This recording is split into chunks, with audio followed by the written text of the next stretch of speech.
এদেশের অধিকাংশ শিক্ষা প্রতিষ্ঠানে টেন্স ভয়েস ন্যারেশনের মতো মৌলিক অধ্যায়গুলোকে শেখানো হয় কেবল পরীক্ষায় পাশ করার জন্য। কিন্তু বাস্তবে টেন্স মানে শুধু 12টি টেবিল নয়, ভয়েস মানে শুধু অ্যাক্টিভ থেকে প্যাসিভে রূপান্তর অথবা অবজেক্টকে বাক্যের সামনে বসানো নয়।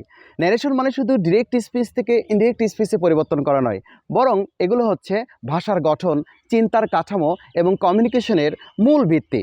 আমাদেরকে শেখানো হয়েছে রুলস মুখস্থ করো, স্ট্রাকচার মুখস্থ করো, বোর্ড এক্সামে লিখে আসো, অর্থাৎ পরীক্ষার উত্তরটা শেখানো হয়েছে।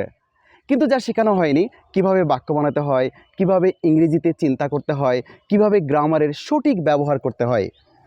এসবের ফলাফলটা কি দাঁড়িয়েছে? আমাদের সার্টিফিকেট আছে কিন্তু কনফিডেন্স নাই, ভালো রেজাল্ট আছে কিন্তু কোথাও চান্স পাচ্ছি না, গ্রামার জানি কিন্তু ফ্রি হ্যান্ড রাইটিংয়ের দুর্বলতা কাটছে না।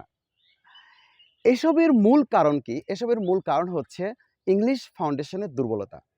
যদি ফাউন্ডেশন দুর্বল থাকে তাহলে হাজারো কোচিং করে অনেক ভালো টিচারের কাছে পড়েও খুব বেশি লাভবান হওয়া যায় না, বা এই জায়গাগুলো থেকে পরিত্রাণ পাওয়া সম্ভব নয়। সুতরাং আসুন আমরা সবাই মিলে ইংলিশ ফাউন্ডেশনকে মজবুত করি, ইংরেজির ভয় চিরতরে দূর করি এবং ইংরেজিটাকে নিজের দক্ষতাতে পরিণত করি।